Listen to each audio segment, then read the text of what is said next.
The Opportunity Corridor is one of those projects. Another is focusing our development on Euclid with our Euclid Gateway vision.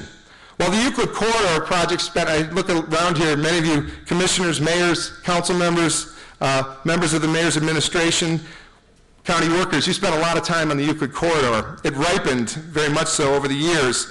But we're trying to make that not just a transit project, but a real transit-oriented development corridor. If you look back at Stephen Litt's article in the Plain Dealer a couple of months back, he referenced over $4 billion now happening in terms of project construction in that corridor.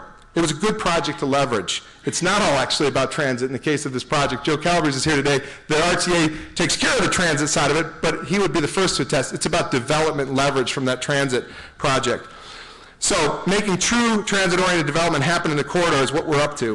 In our neck of the woods alone, there's $3 billion in companion development happening from the Cleveland Clinic's new Heart Center to University Hospital's new Cancer Care Center, and special projects in between, like the Cleveland Museum of Art, which will open its doors to the East Wing next Saturday, June 20th. Come out for the great block party on East Boulevard. And again, it's free all the time. But that was a $150 million private investment, no public money, leveraging off the Euclid Corridor.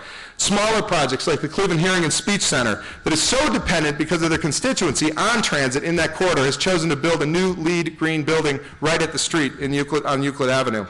Two corridors. The third one that we're focusing on is the Martin Luther King Boulevard corridor in our beautiful Rockefeller Park. While we won't be intruding too much into the park, we will be cleaning up its gateways in and out. It's incredible what's happening along that park. From the museum I just mentioned to the new Veterans Administration Hospital, hosting 1,000 new jobs in the near future, to Case Western Reserve University's new West Campus, formerly called West Quad. CWRU alone annually brings in more than $400 million in research-related grants from sources like the NIH. There is good news out there in Cleveland and Northeast Ohio if we start looking at these good news posts.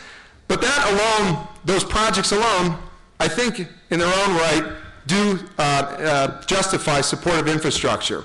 And that's where I close. It's really where I started. In University Circle, we are investing in 3 transportation projects, and we think they are all good for this community. The Opportunity Corridor, with, again, great thanks to the governor and the legislature for earmarking that first $20 million to the project. Euclid Avenue, great thanks to this organization and also the state, the FTA, and City of Cleveland in helping develop the 5-mile corridor that we are now finally building on.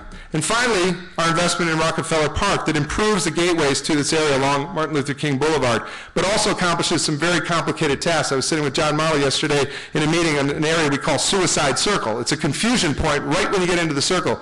We're eliminating it, we're mitigating it, we're working with County Engineer Kleiber and the State DOT to actually make a sensible intersection next to the VA hospital. We're also working with the RTA on 2 transit investments through our new Cedar Road University Station, as well as our Mayfield Road Station, bringing visitors, students, and faculties closer to Ohio's greatest eds, meds, and cultural hub. We have a saying in University Circle, find yourself in University Circle. I hope you come out and find yourself in University Circle as early as this weekend. When you find yourself there, you will be amazed at what you find in that circle. But an important predicate to that, to all of you and your constituents and your neighbors and your neighboring communities, is helping you find your way there. The Opportunity Corridor, Martin Luther King Boulevard, and some gateway improvements, and the Euclid Corridor help us do that. This is about leverage. Our framework is simple, and this, we hope, is a framework for today. Invest smarter, leverage economic development for the economies of the future, support what's working, lead people back to communities they once populated with infrastructure rather than leading them out to places they never knew in a no population growth environment. We could have just as well left those places alone. As we plan infrastructure for the next wave and an economic upturn that will happen, let's be smart about it. Thanks, I look forward to talking later. Thank you much.